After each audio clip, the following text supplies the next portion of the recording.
So we just sang a song. My name is Bruce, and we just sang a song here just a little bit ago. When the night is holding on to me, God is holding on. We're going to talk about some of that darkness and that night that we've experienced when the night is holding on. So buckle up, and this is a tough sermon. We read in Ecclesiastes again, I saw something meaningless under the sun. There was a man all alone. He had neither son nor brother. There was no end to his toil.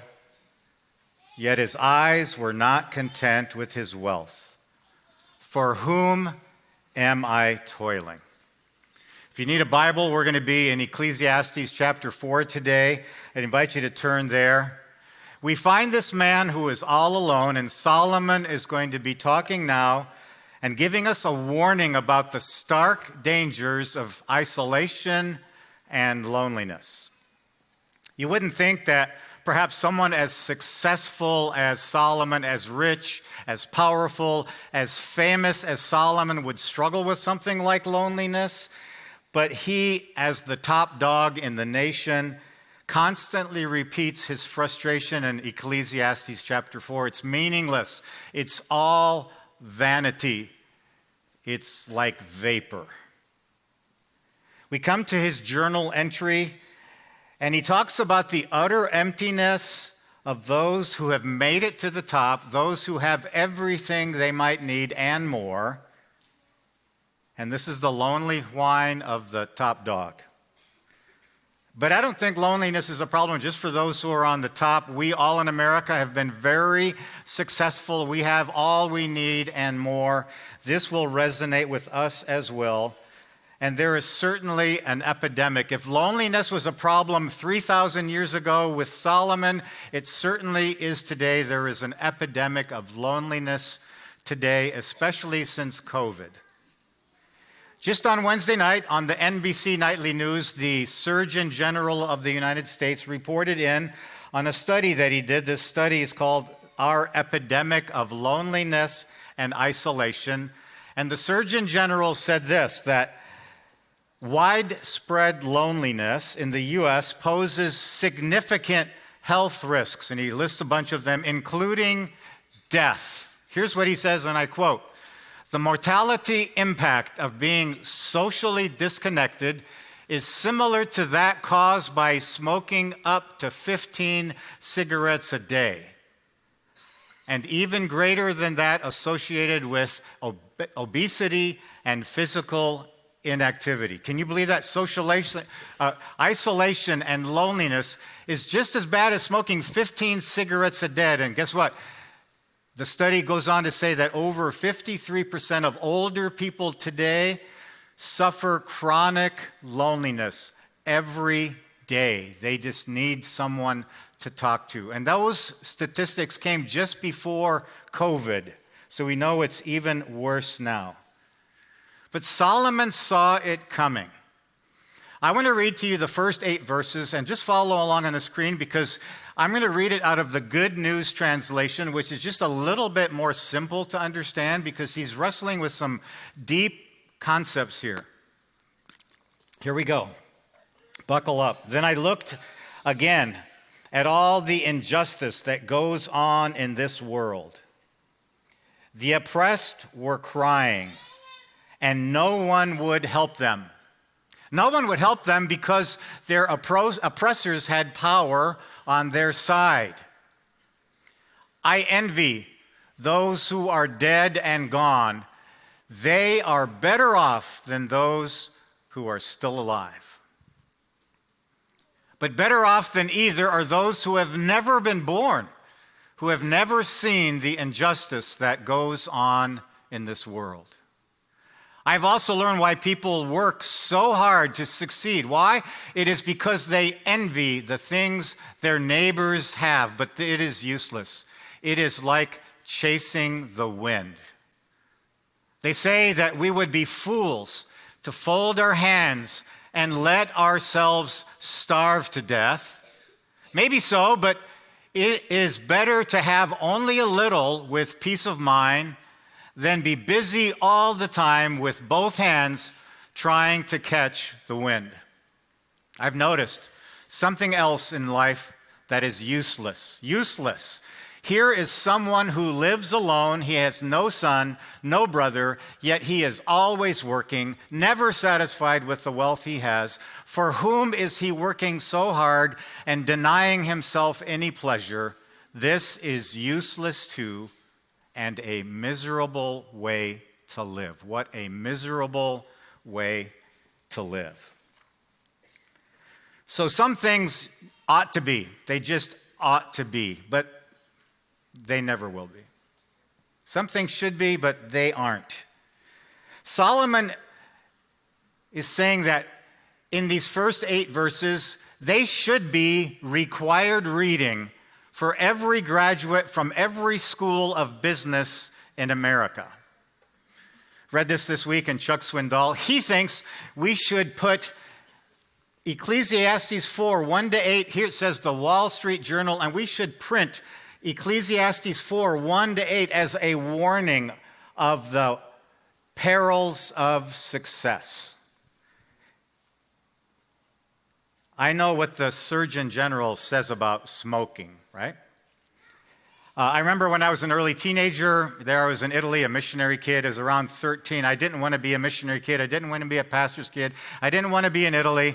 So I just needed to find some way to do a little bit of rebellion, and I decided that everybody in Italy smoked cigarettes, so I was going to smoke a cigarette. And so on that day, I went out and I bought my first cigarette. In Italy, you have to go to a tobacco store, because all cigarettes and salt are in a store, government run. There are tariffs. This is a long time ago. And there are still tariffs. You can only buy a Marlboro in a tobacco store in Italy with tariffs. Okay?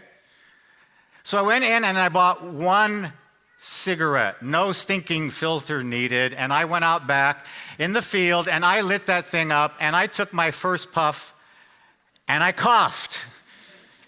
I took that second puff and it about killed me. I put it way down so I could, do that cool blow it out.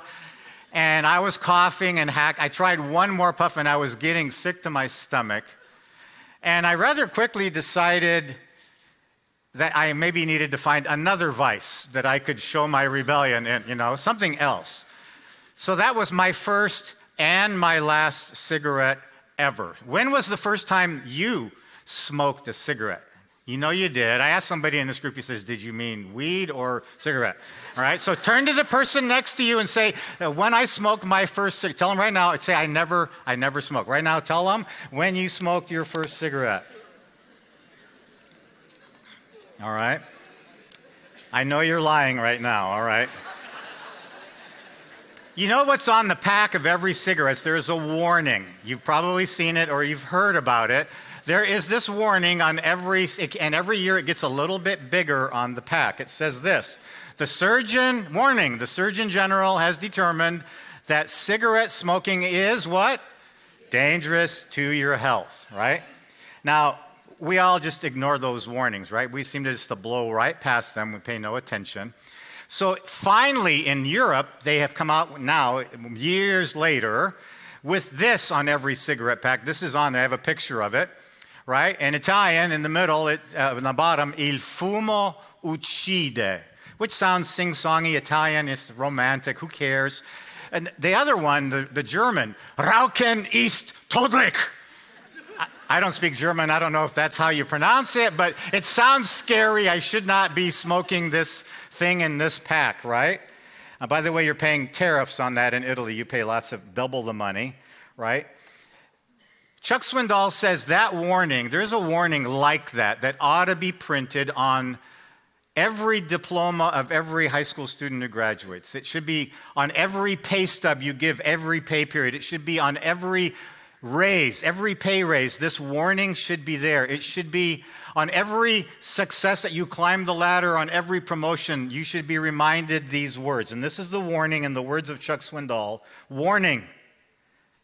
The God of heaven has determined that success can be lethal.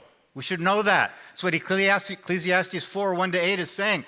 Warning, the God of heaven, the Surgeon General of heaven, has determined that success can be lethal. But what do we do? Yeah, right, whatever.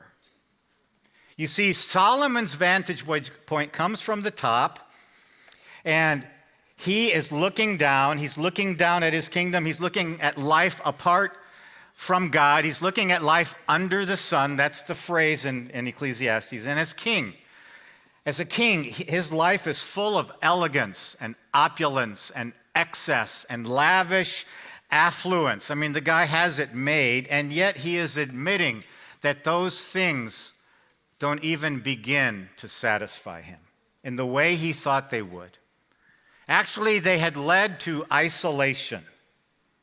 And so Solomon is here to warn us about the dangers, the costs of isolation and loneliness, and we should pay attention. And then he's going to try and encourage us and explain some of the benefits of friendship. And that's where we're going today. And as he looked around his kingdom, all Solomon could see was loneliness. Josue touched on this last week, the first 3 verses. He talks about the loneliness of isolation. And the first loneliness that he sees is the loneliness of oppression. He looks around his kingdom that he is leading, and in the English Standard Version, you can follow along. This is what it says. Again, I saw all the oppressions that are done under the sun, and behold, the tears of the oppressed, and they had no one to comfort them. On the side of their oppressors, there was power, and there was no one to comfort them. And I thought the dead who are already dead more fortunate than the living who are still alive. But better than both is he who has not yet been born and has not seen the evil deeds that are done under the sun. It's that oppression that you feel on Monday morning when you hit the grind back at work, right? It's this oppression. Solomon seems to be in despair. He doesn't say it, but he's almost suicidal. He sees the injustice and the people experiencing oppression, and it breaks his heart. In 1 Kings 12, chapter 4, actually it tells us that one of the main oppressors was Solomon himself. With his heavy taxes and his harsh labor that he imposed, how else was he going to live this lavish lifestyle? And those suffering under the sun, under their oppressors, they cried out, and they were all alone, and there was no one to rescue them, no one to whom they could appeal. You can feel the pain of the injustice around him. Sometimes you're the hammer, but more often you're the nail. The loneliness of oppression. And Ecclesiastes actually takes a really dark turn in chapter 4. It would actually be better to be dead than to be isolated. Let me say that again. It would actually be better to be dead than to be isolated and alone.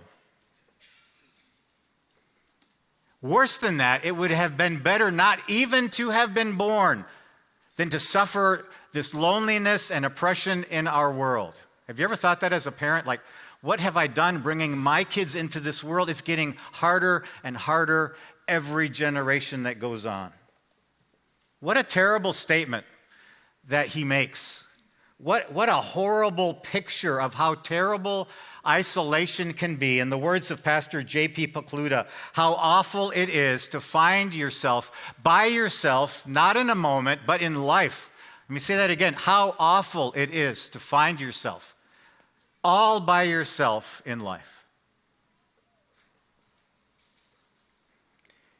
Let's learn about some of the other things that keep us isolated. There's the loneliness of oppression. Number 2, there's the loneliness of envy. We find that in verse 4. Look at verse 4, the loneliness of envy. Then I saw that all toil and all skill in work comes from a man's envy of his neighbor. This also is vanity and a striving after wind. You have another warning here from the Surgeon General of Heaven. There's another warning here. In my words, it would be this: warning, living a life in competition is meaningless and ends in loneliness. Living in competition is meaningless and ends in loneliness. He says, what is behind all the toil, all the achievement, all the hard work, all the ambition that we do every day, Monday through Friday? What does he say? It's actually a cover-up for envy. They envy the things of their neighbors. That's what it says in the Good News translation. They envy the things of their neighbors. Solomon highlights the root cause as envy. It's envy. Wanting what someone else has, wanting to be who someone else is, right? All that ambition and rivalry, it leads to competition, and we try to keep up with the Joneses. We try to do them one up. We try to go better than them, right? There is this insane pace at which why are we doing this, right? And envy actually pushes people away. No one wants to be around someone who is so stricken with jealousy, that person who might climb over top of you and push you down so they can climb to the top. Rivalry never creates good companionship.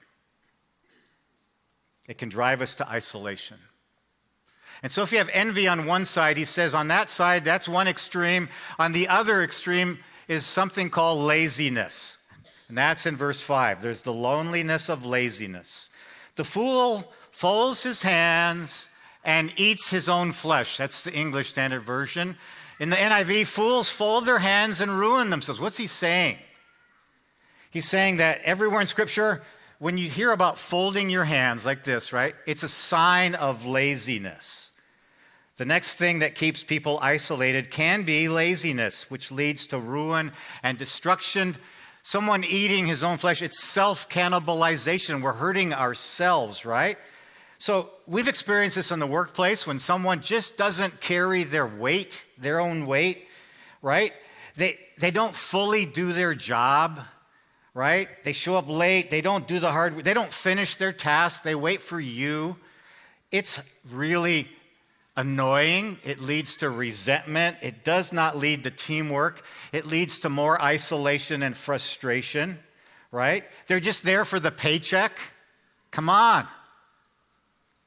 Sometimes loneliness is experienced through laziness, right? But in the end, it doesn't really matter. You can be a workaholic or you can be a lazy bum. In the end, none of it is ultimately fulfilling in life. That's what Solomon is telling us. Hang on. There's a glimmer of hope here, right? Are you discouraged yet? Wow, this is exciting, right? He says there's a little bit of hope. Verse 6, just a little bit of hope in the middle of all this frustration. He says this, there's a middle way, there's a better way. Verse 6, better is a handful of quietness than 2 hands full of toil and a striving after wind. So it says there's a middle way, there's an alternative way, there's a way of wisdom that is much better than what we've just been talking about, right? The way of wisdom, right, is one. So envy is on one extreme, you have total escapism on the other extreme, somebody who's just checking out, getting their paycheck. Somewhere in the middle is where we need to be as believers, right? 1 handful or 2. Basically, the picture of 2 handfuls is someone cupping their hands, grasping for more, buy, sell, go, right? He says, no, 1 handful is enough, right? He says, how do you get that balanced life? He says, 1 handful is enough. Why do you need so much? 1 handful with peace and tranquility is all we need. Why go for so much more and have such a frustrating life? Better is 1 handful of quietness than 2 hands full of toil and a striving. He says, how do you get that balanced life? That's what Ecclesiastes is all about. He says, you got to go back to chapter 2. He says, everything is it's from the hand of God. And in chapter 5, he says, everything is a gift from God. So my work and my house and everything I am and everything I have is from the hand of God. It's a gift of God. It's not me. So just enjoy 1 handful. Share it generously. Don't grab a hold of too much and make your life so difficult. But back to the rat race. He goes right back to the rat race, right? Not going to give you a break here. Buckle up your seatbelts, right? So if you have envy on one side, on the other side you have greed. And that's found in verses 7 to 8. And I'm going to read it out of the NIV. I just think the NIV has such an incredible picture here of this sad story. There was a man all alone. He had neither son nor brother. There was no end to his toil, yet his eyes were not content with his wealth. He was greedy. For whom am I toiling, he asked, and why am I depriving myself of enjoyment? This too is meaningless. It is a miserable business. The next thing that keeps us isolated is greed, okay? That incessant wanting for more, buy, sell, go. You know what I'm talking about. Let's go, right? It's a crazy day. This man who has worked so hard to build his own kingdom, he works so much, he's so busy that in the end, he doesn't even have time to enjoy all that he has created and all that he has earned at the expense of their own families and their own relationships. I was that man for a long period of time. When we went to Italy and God began blessing, we planted a church, which is very hard work, by the way. God began to work in an incredible way, and I began to go harder, faster, longer, higher, more, to the point where I was working 100 hours a week, and everyone was accepting Christ and the church was exploding, but I left behind my wife and my 2 girls and left them alone, totally alone, for years. And I've asked them to forgive me numerous times. And when we came back to the States and finally ended up resigning and coming to Calvary a few years later, I had to ask those hard questions that the man in Solomon was asking in these verses. It's a question that you might ask yourself. For whom am I toiling? The counselor, he asked me again and again, Bruce, for whom are you toiling? Why are you so driven? Why are you working so much? Who is holding a gun to your head? Why are you doing this? Right? Why am I depriving myself of enjoyment? Those are the questions you and I should be asking. For whom am I toiling? Why am I depriving myself of enjoyment? There I was in Naples, Italy. There was the Amalfi Coast. There is the Isle of Capri. There is Greece to the south. There's Switzerland to the north. We never took time, hardly ever, to enjoy the beauty and to play with my family. Debbie didn't even get to see a lot of those places. Solomon sees a lonely man. Solomon sees maybe a picture of himself. There was a man all alone. He had neither son nor brother. He has no one. He has no family. He has no friend who can keep him company. He has no heir. He has no one to whom he can pass his wealth, no son or no one to whom he can pass his wealth and his inheritance. He has no time to enjoy all that he's amassed. He has massive achievement, has everything and more that he ever wanted, and he keeps working more and more and more. Why? He asked these hard questions, and there are no answers given, by the way. Why? For whom am I toiling, right? It's all, he says finally, it's all insanity. It's all meaningless. It's like vapor. How awful it is to find yourself by yourself in life. All right, lighten it up a minute here. Trivia question. Ready? For all you, I'm going to give you a trivia question and see if you can get it. Who holds the career batting, the highest career batting average in Major League Baseball? Who is that? Ty Cobb is the one. He holds the record high batting average, 366. He had how many Major League Baseball records? Hard one. 90 Major League Baseball records. He was in the Hall of Fame. It is said of Ty Cobb that he had a maniacal desire to win, and he was a fierce competitor. He wanted more, always more trophies, more records, more victories, and in so doing, he just pushed everybody away. He was often at the center of controversy, and he was not well liked by any of the other players. Ty Cobb died with the equivalent of $200 million. And at his funeral, which is a small, private family burial, only 3 of his friends showed up. Not even enough to carry his casket. Only 3 of his old-time baseball buddies. Only 3 showed up. His bio says this: he played hard and he lived hard all his life and had no friends to show for it in the end. It's a lonely place. It's a lonely death because it's a lonely life.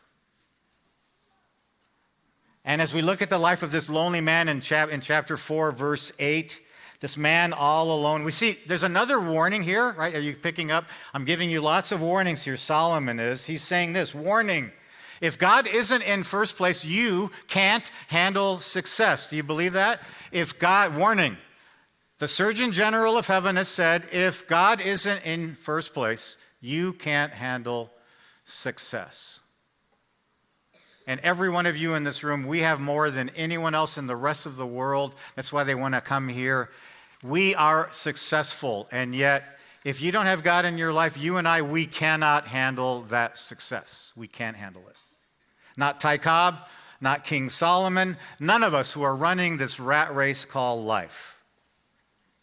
So I have a question for you. Are you telling the truth to yourself about possessions? Are you telling yourself the truth about possessions, that all of this stuff that I'm working for in the end doesn't really satisfy those deepest longings? Solomon says it. Do you believe it? Are you telling yourself the truth about possessions? All this stuff. Are you hearing God's warning about priorities? Where is God in your profession? Where is God in your personal life? Are you hearing the warning about priorities? As you climb that ladder and get that salary going up, right? Activities, sports, fun, game, all this stuff, right? As you climb that ladder, at which rung do you plan to meet God? At which rung of the ladder do you plan to think about eternal things? Are you hearing God's warning about priorities? Lest we be too discouraged, Solomon takes a turn now, and he begins to talk about the benefits of friendship from verses 9 through 12. He talks about the benefits of friendship. There is an antidote. There's a better way. There's a way of wisdom. There's a much better way to live, not that rat race, but this way. And the next 4 verses give us some hope of what that might look like, right? And we've gone from verse 1, many people being oppressed, to 2 people envying one another and duking it out and competing and rivalry at work and keeping up with the Joneses. And then you have 1 lonely man all alone, no family, no brother, no son. And then he finally says, you know what? 2 is much better than that 1 lonely dude. 2 are better than 1. And 3 are even better than 2. And that's what he talks about here in verse 9. There's some great wisdom here. There's the benefit of companionship. Verse 9, when we're alone, 2 are better than 1. I ran into several people this morning who lost their spouse in the last few months. I just want someone to be there. I just want someone as a companion. I lost my companion. 2 are better than 1. It's as though Solomon is giving us another warning in these 4 verses. He's saying this, warning, without deep friendships, it will be a lonely existence. What are you thinking? Warning, without deep friendships, it will be a lonely existence. And guess where you're going to find those deep friendships? Turn to the person next. It's right here. This is the family of God, the body of Christ. And this is where we should be finding some of those deep friendships, right? So he says there's the benefit of companionship. There's a benefit of cooperation in verse 9 when there's envy, when there's rivalry, when there's greed, when there's competition. He says there's the benefit of cooperation. Two are better than one because they have a good return for their labor. Verse 9. One of the benefits of friendship is cooperation. It's collaboration. It's teamwork. Two can get more done. When we collaborate in trust with one another, rather than rivalry and greed and competition and envy, when we collaborate together, when we have teamwork, it's not just two people. We can get more than twice the work done as a team, right? I'm told that if you take a draft horse and you hook them up to a harness, they can pull upwards of 2 tons. That's 4,000 pounds, right? One draft horse. You take 2 draft horses and you hook them together. How much can they pull? Is it 4 tons? Right? If one can pull 2, can 2 horses pull 4? No. Guess how much? 23 tons. 2 horses can pull 23 tons. And I'm told that if you train those horses to be a real team, even more than 23 tons as they practice. 2 are better than 1. They will have a good return for their work. So I'm going to hitch my wagon to my men's group, to my small group, to my community group. I'm looking for that kind of productivity and cooperation and companionship. He goes on to say there's also a benefit of care. That's in verse 10. When we are weak, there is the benefit of care. And there are days when we are weak. If either of them falls down, one can help the other up. But pity anyone who falls and has no one to help them up. We know this to be true. We've heard every summer of people going off hiking in the mountains, and what happens? They're all alone, and they're found days later dead. There was no one to help them, right? One thing is for sure, you and I, we are all going to fall at some time. The wisdom is to not fail alone. It's to fail and have someone to come help pick me up. Now, I could use so many illustrations, but I'm going to use my wife as an illustration. Back when we were newlyweds, right, we went skiing. I was a youth pastor in Boulder, Colorado. We went skiing at Winter Park, and here's all our junior high youth group. They're just zipping around, and that was the first time skiing for Debbie. It was the end of the day, and she was tired, and this was hard, and it was icy, and it was a steep slope, and it was narrow, and she was learning the snowplow turn, right? You know that snowplow turn? You get those snowplow, and then you turn, and when you go to turn, you're going on this steep slope, right?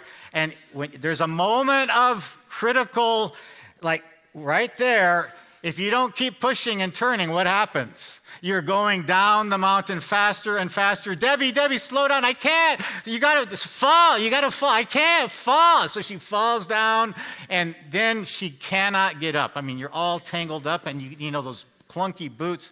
And I learned early on as a newlywed, that's not a good time to laugh about that situation, right? That is not a good time. And it was so frustrating, and you help her up, and she was just so glad to get to the bottom of that hill, right? There is the benefit of care when one falls down. You better have somebody to pick you up. I know when I had my health deal last year, it was very serious. I had so many calls, so many cards, so many of you pick me up. In part because I've poured into many of you, you poured back into me. That's what the church is meant to be. It's the benefit of care. And finally, there's one other note, actually number 3, benefit of comfort, verse 11.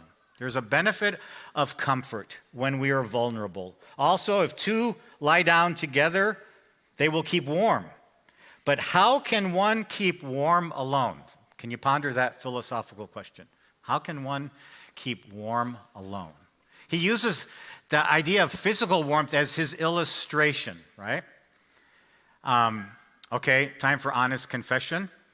How many of you would say, on a cold winter's night, when you get into bed under the cold sheets on a cold night and the covers are still cold, you're the one with cold feet? How many cold feet people do we have here? All right, hold them high. I'm the cold, right? I'm staying away from you, right?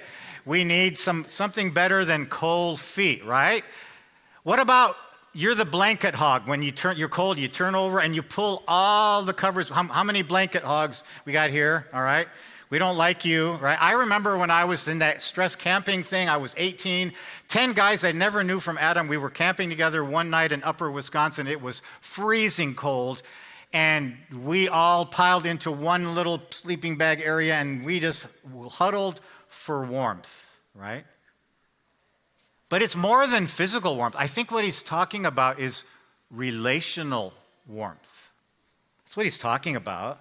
A place where I can feel loved, where someone knows my name, where they care about me, where they listen to me, where they don't judge me no matter what I say. It's in the name of affirmation. It's the warmth of a family. That's what he's talking about. Do you have a place like that where you can really be you and talk about what's really on your heart? And finally, he talks about the benefit of strength. When we are attacked, we need the benefit of strength in verse 12. Though one may be overpowered, two can defend themselves. A cord of 3 strands is not quickly broken. If you have a band of brothers, defeat is very unlikely. Do you have a band of brothers? They will stand back to back and they will protect each other. 3 is even better than 2, right? And we live as though we are never going to face a crisis. We live as though we are never going to be attacked. We live as though there is no enemy. And one day you and I were going down. We better have someone that we can call. I've been told that the military always operates under a buddy system. You have your buddy. Been told that in the Marines, when you dig a foxhole, how big do you dig your foxhole? You dig it for 2. You always dig it for 2. Why? Because you know that someone's going to need rescue. But you and I, we live as though that day's never coming for me. Every week, I get phone calls at this office just on Friday. Desperate situations. They have no one to call. They just call Calvary Church, help. God said in the very beginning, at creation, it is not good for a person to be alone. In the midst of creating, God said it, and it was. God said it, he did it, and it was, right? And all of a sudden, God said, and wait, there is something that is not good. And what was it? He saw loneliness. He saw Adam all alone. He says, we were created to be in community. It's not good for a person to be by themselves. The most horrible punishment we can give in our society is solitary confinement. Shut somebody up in a cell for days on end, maybe put them in a straitjacket, shut them up all by themselves. I think I would go crazy. Solitary confinement. We were meant to be together. One more thing that Solomon says, not to make you more discouraged, he goes back to the loneliness thing, verse 13. He says there's also one other area that isolates us, that keeps us isolated, and that is the loneliness of leadership. The loneliness of leadership. Look at verse 13. Better was a poor and wise youth. Let me just tell you the story. We're running out of time. There was a king. He rose to the throne. He was humble and poor, and he rose to the throne, and he became arrogant, and he became foolish, and he stopped listening to his advisors. He was isolated and alone.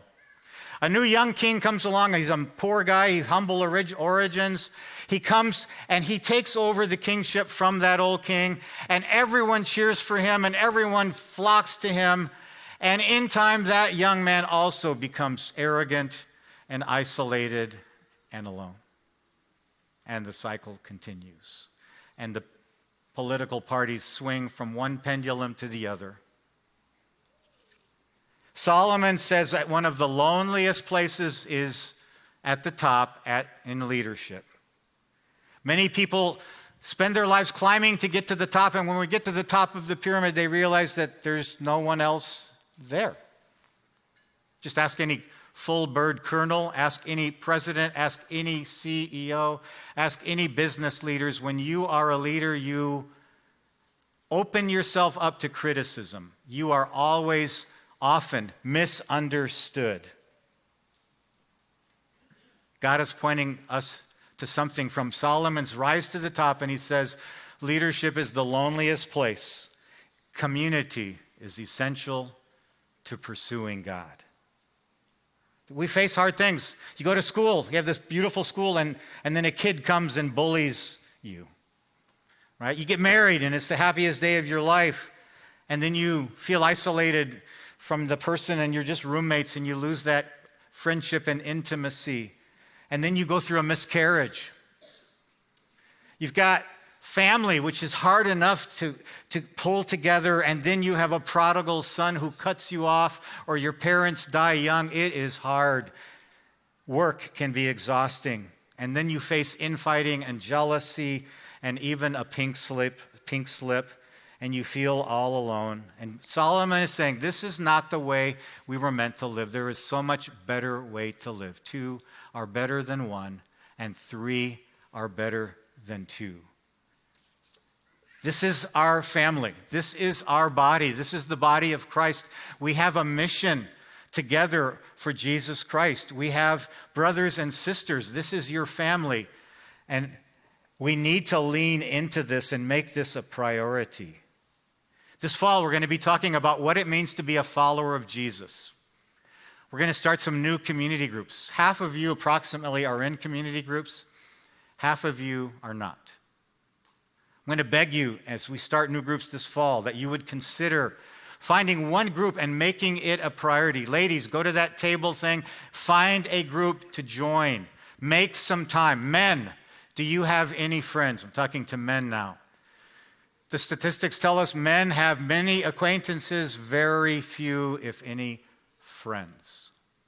That's universally true. Men, do you have one friend? More than just talking about the weather and the sports and one friend that you could call at 2 a.m. We started a men's group yesterday, a new group. 40 guys showed up. Would you join them next Saturday at 6:30 a.m. down at the C2? I want to hear what it means to be a man that holds himself accountable to a friend. We have to make community a priority. I'm getting to wrap up here. Jesus lived his life this way. At the center of our faith, at the gospel, we have Jesus Christ who is hanging on a cross for your sins and my sins. And there he is, experiencing the deepest loneliness someone has ever experienced in the universe. He is carrying all your sin and my sin on his shoulders, and he cries out in agony, my God, why have you forsaken me?" Quoting Psalm 22. And he died alone and rejected, and they spat upon him, and they beat him. And then he rose again, and he says, "I've come to be your friend, and I want to give you a family." This is your family. And Jesus, when he lived his life under the sun, when he lived as a man under the sun, he surrounded himself with friends and a team, his disciples, everywhere he went. He did life together with them. He's giving us a model. He's telling us Christianity is a team sport. We cannot do it alone. We need to be surrounded by God's people. So we're out of time. I could go on to chapter 5. My assignment is to get through chapter 5, verse 7. We're not going to get there. Basically, Solomon then gives us one more glimmer of hope.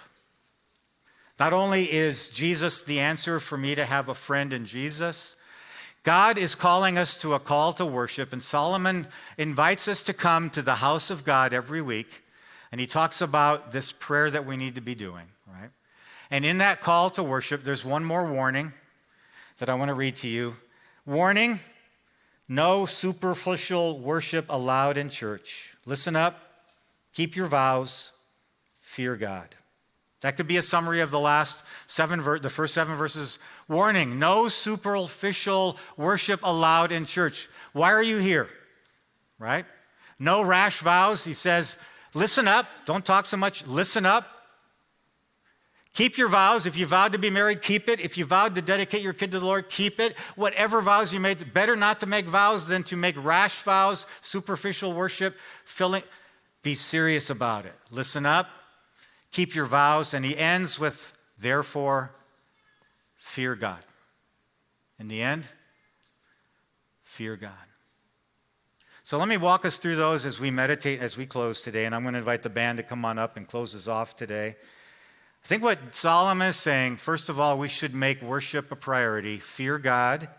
Make worship a priority. It needs to be at the forefront. There is a God in heaven who hates injustice and oppression. There is a God in heaven who does not like the loneliness he sees and has an answer for it. So fear God and worship him. Make worship a priority. Which one of these, where's God putting his hand on your heart? Number 2, make community a priority. 2 are better than 1. Do you have one group where you can pour out your heart and share the love of God with?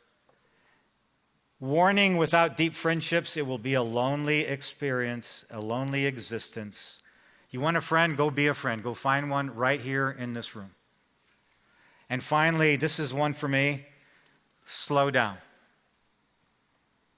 One handful is enough. Be generous. Share it. Stop climbing the ladder. Warning, if God isn't in first place, you and I can't handle success. Gino, take it away.